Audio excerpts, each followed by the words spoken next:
Good morning to those of you out there on the West Coast. Good afternoon to those of you here on the East Coast with me. Excited to get started. We're going to dive into today's training around government contracting success following my 7-step process. Let me just turn off my captions and we can get rocking and rolling.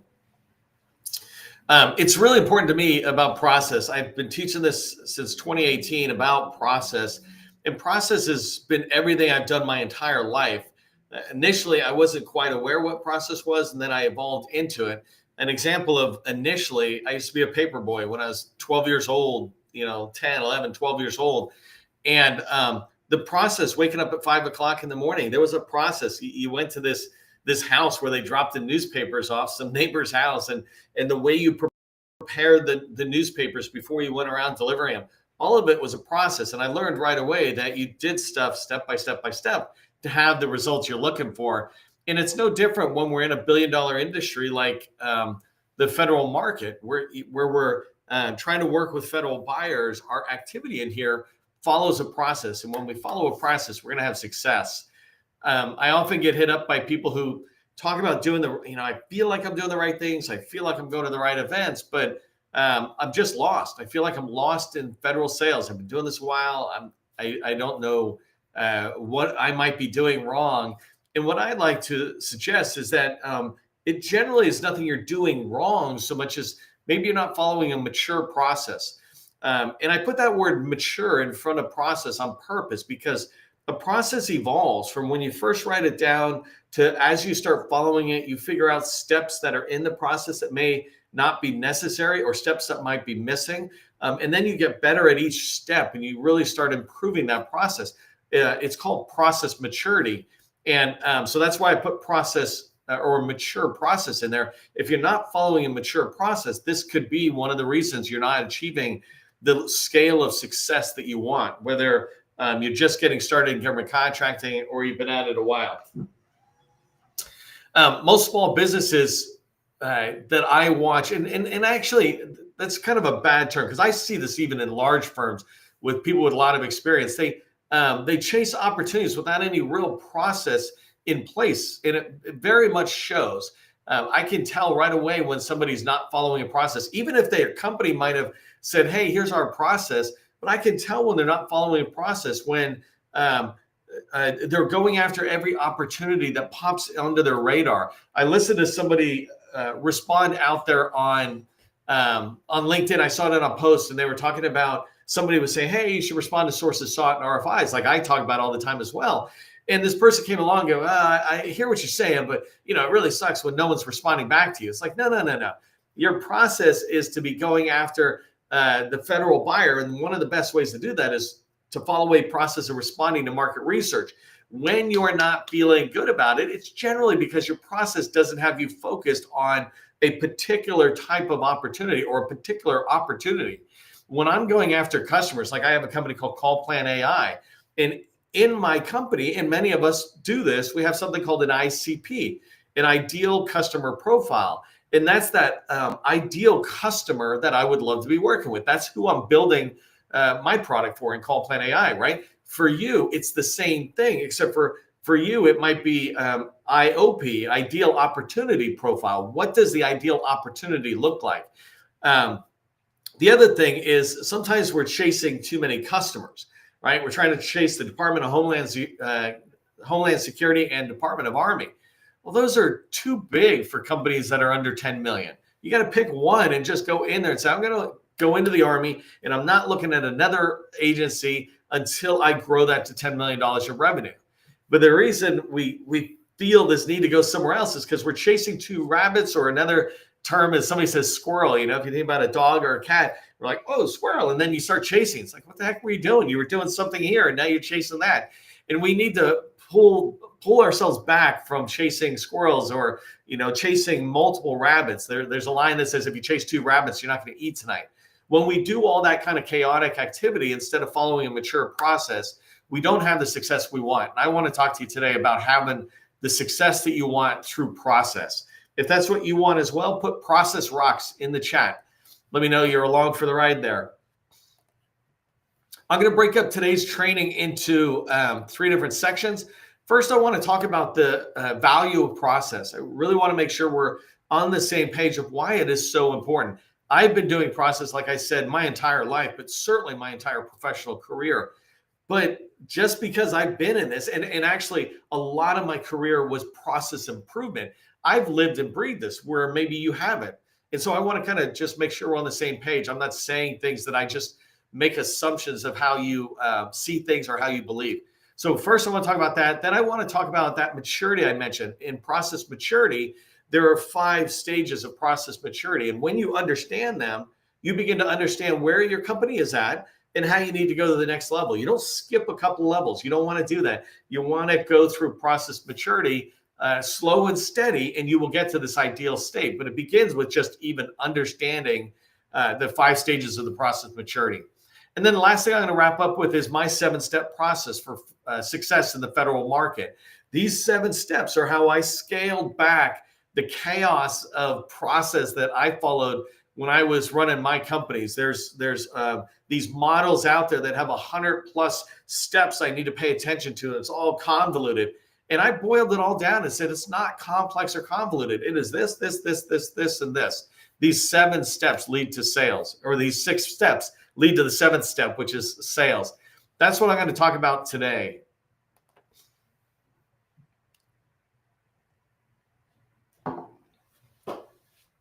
If you don't know who I am, my name is Neil McDonald. I am the president of the GovCon Chamber of Commerce, and I'm founder of CallPlan AI. Go check that out, callplan.ai, when you get a chance. I want to welcome you to my federal sales training, where I provide tips for success in the federal market. I spent 20 years in the federal market after I got out of the Army, running 2 different government contracting small businesses. And since 2018, I've been teaching people like you that government contracting is not a secret. It's just a process. When we follow a process, A to Z, we have repeatable, predictable results. I got a little smile on my face when I say it's just a process, because it's like, yes, and today's training is all about that process. I'm excited about it. Part of the process I talk about at a high level is networking. Make sure you follow me on LinkedIn. I have 43,000 followers on LinkedIn. We're constantly coming together in and out, networking. And my network is your network. When you connect, you're able to reach out to people, say, hey, I saw you on the training, Kami. Maybe we can connect and see if there's a fit. The other thing is follow my newsletter, Government Contracting Success Newsletter. It's the fastest growing government contracting newsletter, and it is the largest one out there in government contracting. And I'd love to have you in there. They're growing, and my follower count grows because I keep putting out content that's super valuable. Yesterday, I put out content about HHS's vision for AI, their strategy for artificial intelligence. And today I put out something similar from NASA. And these documents are highly valuable. Even if you're not an AI company, you see how these agencies are using AI and how you might be able to use it as well. The last thing I want to mention is tomorrow's training. So I've got scheduled training out the rest of the week. Tomorrow's training is a really exciting one because it came from a subscriber in CallPlan AI who's trying to figure out like how, okay, fine, I'm going to the VA. The VA is the right place for me to sell my product and my services, but who do I talk to? How do I build a list of people? And you'll see me talk about this a little bit in today's training. But tomorrow, the training is how I build a list of 200 names in the VA to go after. And you can repeat that process for any particular agency. But in 30 minutes, I'll show you how I build a 200-person list that is my outreach. And I'll talk about that in today's training. But make sure you join tomorrow, register for tomorrow's training, and join me. I'd love to have you in there. Okay, let's understand the value first, right? What's the value of process that is out there? And I thought I'd start with these three elements of overall of process and just learning and how we grow in what we do. And the first step is knowledge, right? Gaining knowledge is something that's really important to our success. And knowledge is about knowing what to do and how it works, right? So you're coming to me and you're saying, how can I get those 200 names? Well, I'm going to give you the knowledge of what to do to find those 200 names in that activity and how it works, how it aligns with what you're doing. Once you have knowledge, then you can start developing skill. And skill is about being able to apply that knowledge in real situations. So if I tell you conceptually, hey, here's how you get names, numbers, and emails or something. Go to Google, go to LinkedIn, go to their website, go to FPDS, go to USA Spending, go to DSBS. When I tell you these things, you're like, whoa, right? That's the knowledge. That's the what. I've given you the what, but you still don't, know how to do this and to knock it out. And so when you start working on the skill and turning this into a skill of finding names of customers you can reach out to in the federal market, now you're able to apply that knowledge that I taught you and be able to apply it in a real situation. This is why I try to make my training as tactical as possible. Here's the knowledge. It's up to you to start developing the skill. And here's the steps you can do to develop that skill. And then that leads to process, right? So process is about making that skill repeatable, predictable, and adaptable. This is why I like to say, right, A to Z, a process, A to Z, makes it repeatable and predictable. I say this over and over again because I follow a process on how to communicate that. But that's the idea. When you have skill, right, and you perfect that skill and you put it into a process, the ability to see repeatable results, predictable results is very realistic. And the reason I put adaptable in there in process is that's process improvement. You're constantly changing it. For example, in 2024, basically the process of how we did business in the federal market was different than how we do it now. Still a ton of similarities for sure.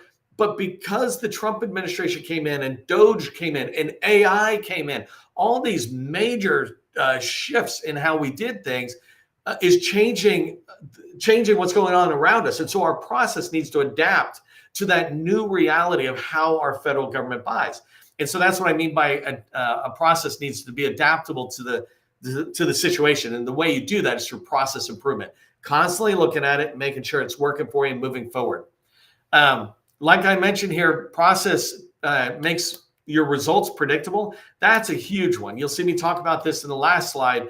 But if you want to have predictable sales, then you need to have predictable this, and then predictable this, and then predictable this, right? And that's really important. And process makes everything you do much more predictable, meaning you can see the success that's going to happen.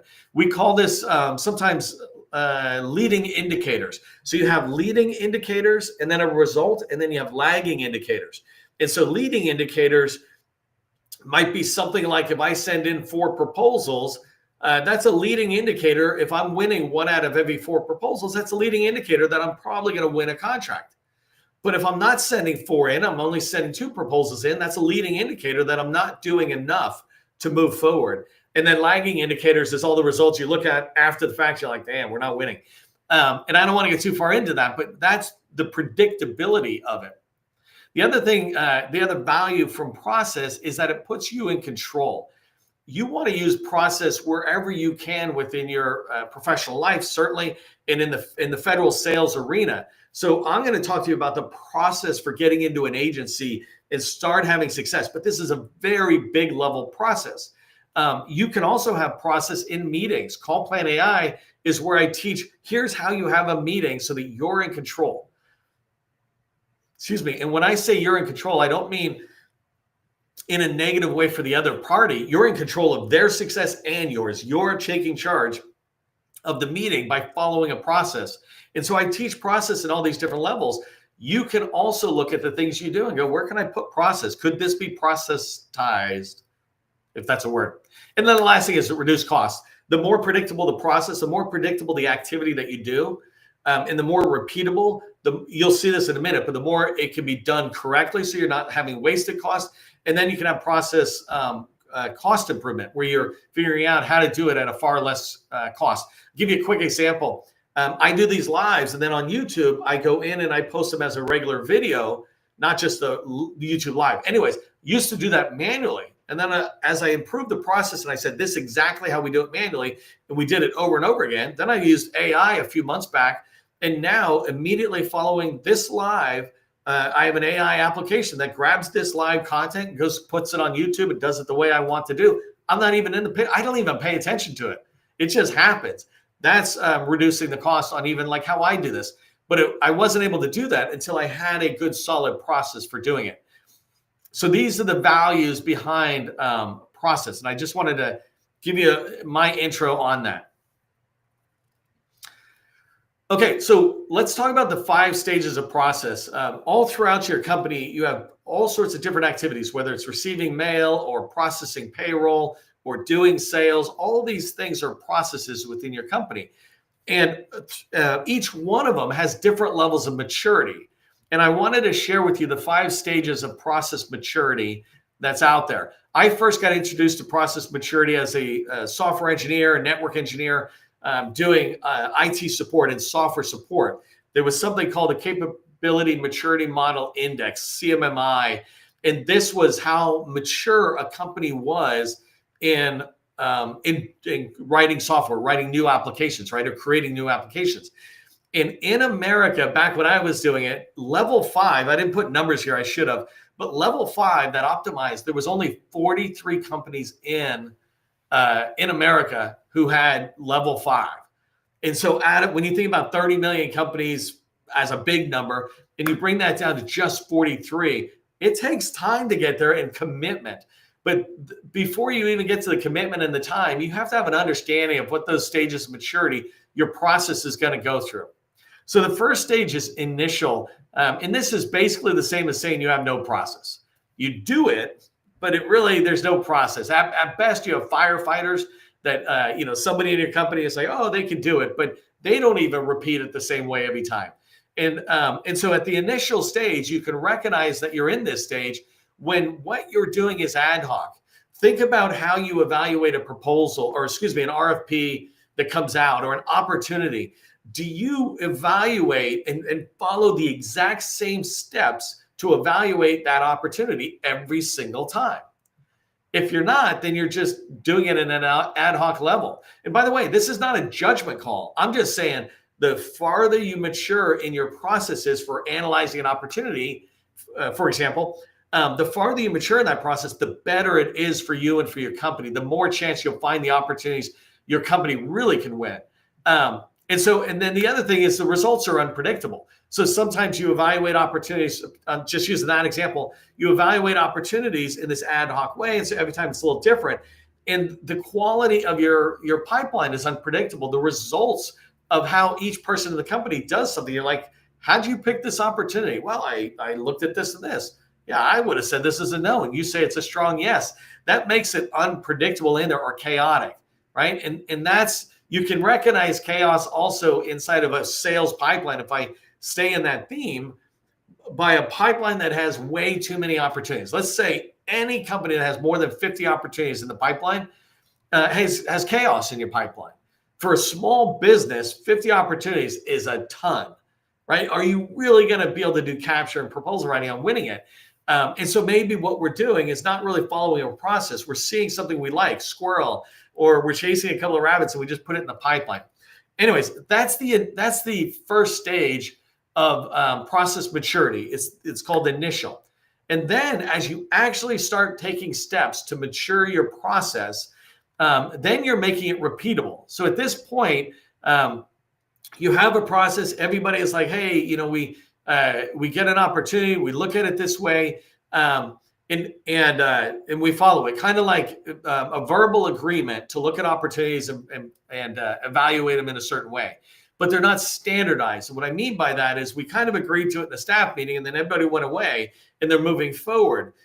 Standardized is the next level of maturity, right? Where you actually have written down. I've taught this a lot, where I say write down the criteria for the opportunities you want. If we think about the process of identifying the best opportunities for your sales pipeline, standardizing it, you would have criteria in there. You would have the process documented for people to do that. And so if all you do is talk about it, and everybody kind of agrees that we're looking at Army opportunities that are in cybersecurity, right? And they're kind of at this level. Well, that puts us at this repeatable stage of maturity. It's a great stage to be at compared to stage 1, which is initial, right? But the idea is you're still kind of winging it. There is no standardization, which still makes predictability in your company pretty hard. But at least everybody now has established that we should follow a process. And the process kind of looks like this. Then as we move to the next level of maturity, we're talking about defined. This is really the ultimate place to be at, because everything beyond this is it doesn't matter if you get to stage 4 or 5 as much as it matters to get to stage 3. Stage 3 is where you document it. You sit there and say, this is exactly our process for doing something. So if I say this is our process for finding a teammate, then what I say is we fill out a teaming worksheet. We make sure we identify all the parts that are on it. We align that back with this. We put it into this tool that we have. And then we reach out to each vendor exactly the same way. With this email, would you please follow back up with 2 days, whatever it is, that kind of stuff, right? It's documented as this is the way we do it. And then standardized is that everybody is following this process. If you think about that, it does me no good to have a process documented and then nobody following it, or only I'm following it. It's like, well, then we're still at the repeatable or maybe even ad hoc level, even though it's documented. But when it's documented and standardized, meaning it's a standard process for all of us to do, and we all are doing it, then we're at that defined level. We're at stage 3 of the process maturity level. The next stage, level 5 is, or level 4, stage 4 is where it's managed. And so at this point, you're really looking at the maturity of it. I did this with NDAs with one of our customers, where when an NDA request would come in, the process was to have everybody instantly put the request, even while they were on a sales call, put the request into an NDA tool that said, hey, I'm looking for an NDA. Here's the key information. And the reason we standardized this process is because the lawyer's time kept getting wasted by trying to find phone numbers or email addresses or key points of contact, whatever. And so we said, hey, let's make sure the process is mature, where the capture manager or the BD person's finding all the information, putting it into this tool, then it goes forward. Then everybody knows how many NDAs that the lawyers have that they're trying to get done and when it'll come out, et cetera. Well, that's managed. It's in a tool and it's monitored by everybody, including the people doing the work. And it's controlled by key performance indicators. For example, an NDA request, it does not matter until, like, we don't start tracking it until all the data has been completed. And so we can track a metric in there that says, hey, it takes you 2 weeks to put something into our NDA tool and then fill all the information out. But when it gets to the lawyers have 48 hours to turn it around. And hey, look at this. They're doing it in half that time, or they're doing it double the time. Why are you doing it double the time? Well, because we got too many requests. It's like, oh, let's get you more lawyers, right? All of that can be controlled through these KPOs, because now we're managing the process and we're monitoring it across the entire organization. We're all aligned on that. That is the idea of process in there. And then the last one is optimize, continuously improving it. So once we have that good process, it doesn't always stay perfect. So you want to make sure you're monitoring it. Is it working for everybody? Like I said, with the federal government changing what they do we need to change what we do in our process? That's the idea of optimization, is just continuous process improvement. Okay, so that was a lot in there, but I really like the 5 stages, because when you understand that, then you look at every aspect of what you do and go, how can I mature it? Put process maturity rocks in the chat if you followed along with that. As I thank our sponsors for today, I really appreciate Voltron for being our sponsors. These guys are a federally focused AI proposal writing company. And so they help you write proposals faster, especially they play at the much larger levels, supporting companies 50 million to into the billions. But they're also able to help small businesses below that 50 million mark. And you want to check them out if you're looking to write specifically proposals in the federal market. And please thank Voltron for being our sponsor today. Okay, so I got a few minutes left, and I want to share the 7-step process that I teach. So I took the complex out there, and I said, how can I create a process based on standard federal market best practices, but how can I create a process that I could teach an intern what to do, but it was good enough for somebody like me or others who have 20 plus years of experience in the federal market, right? Something that makes me realize this is how I'm going to go forward. So if I use the VA as an example, and I say, I want to get into the VA, I've never been in the VA before, then I want to go through these 7 stages to hit my revenue goals. And really quickly, the way I break down the 7 steps is into 2 categories. First is building relationships, because when you have relationships, then sales is so much easier. And so in the beginning, we've got to establish a presence within the VA, and I'm building a relationship, right? And in there, the first step is research. What I describe this as is understanding Business development has this concept of understanding the customer almost better than they understand themselves. So researching their organization, gathering their budget documents, their strategic documents, beginning to understand that agency's mission. That's the research I'm doing. And so if I'm trying to get into the VA, I want to understand how are they organized? Which administration within the VA is the right place to go within the Veterans Administration? Which organization structure should I be going down to be able to find my likely customers? And so research allows me to understand that agency. Then I'm moving into targeting. Step 2 of the process is building a list of 200 people in the VA. Like that's exactly what I would say targeting is about. If I want to get in the VA, then targeting is building a list of 200 people I can reach out and call and see if I can get a meeting, see if I can start getting traction out there. And so these 200 people, they're made up of government and industry partners, let's say, or people. So government, it could be small business professionals, it could be contracting or acquisition professionals, or it could be the program office folks. And so those 3 categories of people from the government. And then in industry, in targeting, I can add in people who are winning contracts within those agencies. For example, small businesses and large businesses. Those are really important groups of people. And so I've got those 5 groups of people that I'm going to try to build out my 200-person target list. When I have that, I move to step 3, which is outreach. Outreach is about picking up the phone and getting a meeting. It's about having the first couple of meetings that is going to establish a relationship. So in here is where you're first just trying to get some of those 200 people. If you got 25 out of 200 people to give you a meeting, that's really good results. That's why you have 200 people you try to reach out to, because not everybody's going to get back to you. And not everybody who gets back to you is going to want to meet. But with 200 people in your target list, when you do outreach, you will find people who will say, come on in, let's have a meeting. And you'll start learning more about that agency. You'll start getting introductions to other people. You'll start hearing about opportunities, et cetera. And that's why outreach leads to relationships. And I call it the path to relationships, because when you get on the wheel of success that I'm showing here, step 4 is strategic relationships. These are relationships where people are going to work with you. They're willing to talk with you to help you learn more about the agency and help you navigate the agency towards success. When you have these relationships, you move on to step 5, which are slam dunk opportunities. You'll hear about slam dunk opportunities that you can win. It's through these people, right? You can hear about opportunities using FPDS or SAM.gov. But when you have relationships, you hear about opportunities earlier. You begin to find opportunities that specifically align to what you do instead of kind of align and you're wasting time over there, right? And so relationships lead to step 5, which is opportunities that fill your pipeline. At this stage of the process, you're filling your pipeline with what I call slam dunk opportunities, opportunities that seem like they were written specifically for your company.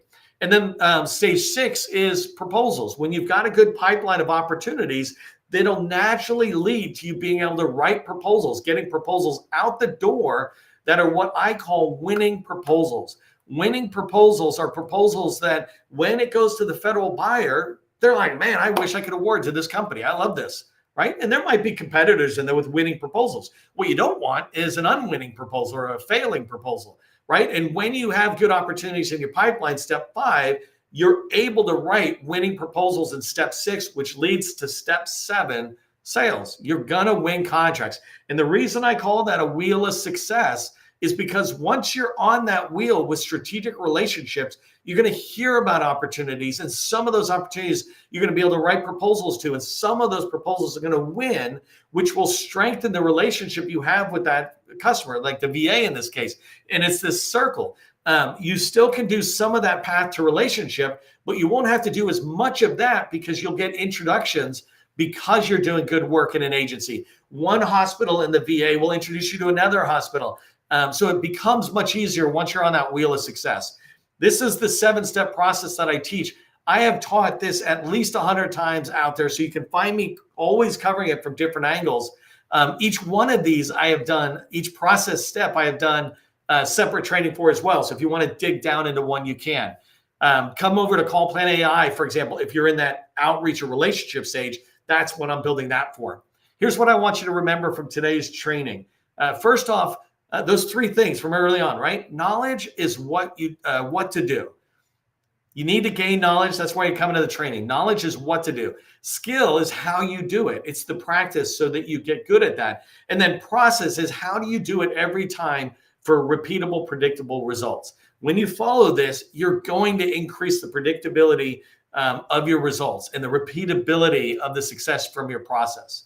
Don't forget to register for training tomorrow. If you found value in my training, do me a favor, repost this on LinkedIn. Just don't bother using comments. Just say repost, no comments, and push it out so that people in your network learn about me and about our training and help us grow this broader community. I'm out of time. Remember, government contracting, it's not a secret. It's just a process. I will see you in the next training.